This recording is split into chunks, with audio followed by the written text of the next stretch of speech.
Bible is full of stories that we all know and love. But how well do we know them? The answer might surprise you. The Bible you thought you knew is going to dive deep into the exquisite details of the biblical stories that make them fascinating and transforming. In this week's podcast, we are going to deal with another episode in the life of Elijah the prophet. This is a difficult story for reasons that will become apparent. Just for the record, throughout these podcasts, this week is the 169th. We have treated a number of stories involving Elijah, numbers 66, 74, 102, 137, 150, and last week 168. Of course, you can see all of these on my website, faspina.com. This particular episode may be the most famous one in which Elijah plays a part, even though it raises a number of troubling questions. The story is narrated in 1 Kings 18. This week is part 1. The story begins when the Israelite deity tells Elijah to go see King Ahab and tell the monarch that God is about to cause it to rain once more. That's in verse 1. Recall from last week, in chapter 17 of 1 Kings, God had Elijah tell King Ahab that Israel would have to deal for a while with a cessation of rain. That was in verse 1 of chapter 17. Of course, that is what enraged Ahab and what forced Elijah to hide out in Canaanite territory. But now God wants Elijah to inform Ahab that rain is on the way. Obviously, Ahab would have still been very angry with Elijah. In any case, Elijah set out to appear before the king. At the same time, the narrator lets us know that the famine due to the cessation of rain had become severe. That's in verse 2. In the meantime, the scene switches to efforts that Ahab was making to minimize the effects of the drought. The king summoned a man named Obadiah, who was, quote-unquote, over the household, meaning either that he was in charge of palace affairs or even a kind of chief of staff. It turns out that Obadiah, whose name means servant of the Lord, using the distinctive name of the Israelite God that we usually indicate with the letters YHWH, greatly revered the Israelite deity. We're told that in verse 3 of chapter 18. In fact, the narrator lets us know just how zealous Obadiah was. Queen Jezebel, Ahab's consort, had relatively recently persecuted Israelite prophets, even killing some of them. Obadiah took it on himself to do something about this. He gathered together 100 prophets, divided them into 2 groups, hid them in caves, and saw to it that they had food and water. That's in verse 4 of chapter 18. Neither Jezebel nor Ahab knew about this. He would have been in grave danger if either the king or the queen knew that he was working against their religious interest and their religious commitments. For now, though, Obadiah was not suspected by anyone in the palace. He somehow managed to walk a tightrope between giving aid and comfort to God's prophets and being considered a trusted servant of the king. It is therefore hardly surprising that King Ahab had a job for Obadiah. The king wanted Obadiah to go throughout the land inspecting springs and valleys, all in an effort to find pasture for livestock. Saving livestock during a famine is the difference between life and death. King Ahab himself would share this duty with Obadiah. They would search in differing areas of Israel, looking for water and grazing land. That's in verses 5 through 6. As Obadiah was going throughout the land, he ran into Elijah.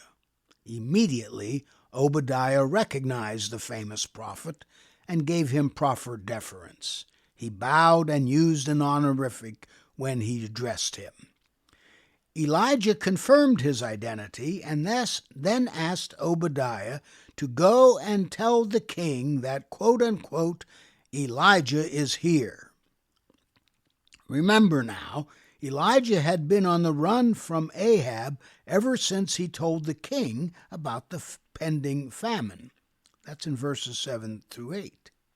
Obadiah recoiled at this request. He wanted to know what he had done wrong that Elijah would put him in harm's way. He pointed out that previously Ahab had sent him personally to a number of places to discover the prophet's whereabouts. When he reported to the king that every place swore that they had not seen Elijah, King Ahab would pledge to take it out on the places who had said that the prophet was not in their territory. This meant that, should he tell Ahab that he now had found Elijah, and then somehow the prophet did not show up, his life would be worth nothing. The king would kill him on the spot if he could not deliver the prophet after telling the king that, as a matter of fact, he had found Elijah. Obadiah reminded Elijah what he had done after Jezebel's terrible persecution of Israelite prophets. That's in verse 13. From Obadiah's perspective, Elijah wanted him to sign his own death warrant by telling the king that, quote-unquote, Elijah is here. That's in verse 14. However, Elijah had no intention of avoiding King Ahab. Indeed, he swore to Obadiah that he would without fail show himself to the king. With that assurance, Obadiah told King Ahab what had transpired. After that, Ahab went to meet Elijah. That's in verse 16. When Ahab approached Elijah, he insulted the prophet by asking, quote, "Is it you, you troubler of Israel?" End of quote. That's in verse 17. Elijah returned the insult and then transformed it into a diatribe against Ahab and his dynasty. The prophet pointed out that the one who had brought trouble on Israel was Ahab, and previously his father. How had they done that? Quite simply because they had forsaken God's commandments. Worse, they had followed non-Israelite deities, in this case the Baals, referring to Canaanite gods. At this point, Elijah asked the king to gather together 450 prophets of Baal and 400 prophets of Asherah, a Canaanite goddess. All these prophets enjoyed dining at Queen Jezebel's table. That's in verse 19. Why Elijah wants the king to do this is not stated at this juncture, but it becomes clear enough what Elijah has in mind. All the people of Israel, and all the foreign prophets that Elijah had requested gathered on Mount Carmel. Elijah then addressed the people of Israel. He wanted to know how long they would continue limping between two opinions. That's in verse 21. Elijah believed Israel had a stark choice to make. If the Lord, using the Israelite God's distinctive name, was indeed God, then that God should be followed. If Baal, and by implication any other god, was God, then that God or those gods should be followed. Of course, the answer to this question was self-evident to Elijah. This is because the Israelite God had long ago elected a people and made a covenant with them. In the language of the Exodus traditions, God said, quote, "I will be your God, and you will be my people," end of quote. Obviously, Israel was no longer living according to that creed. Tellingly, the people did not answer when Elijah posed this question. Then Elijah went into a hyperbolic mode.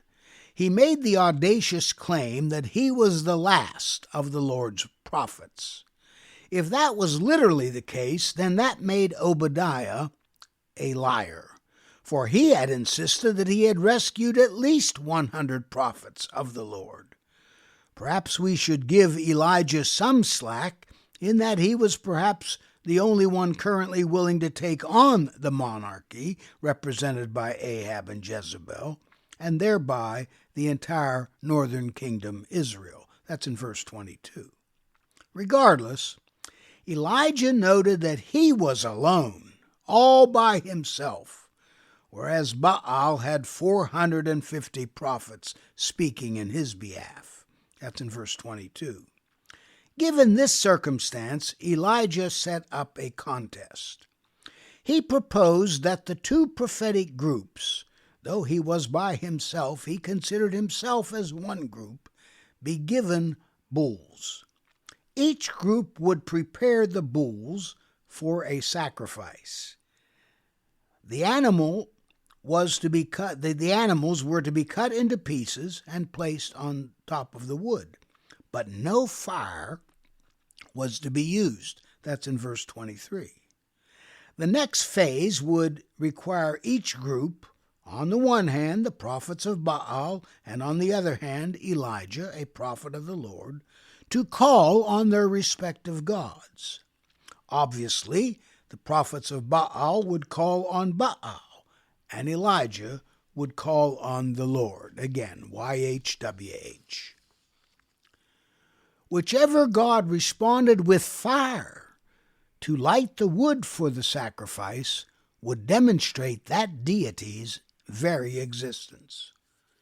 Everyone agreed to these conditions. That's in verse 24. Elijah then turned to the prophets of Baal. He said they should go first.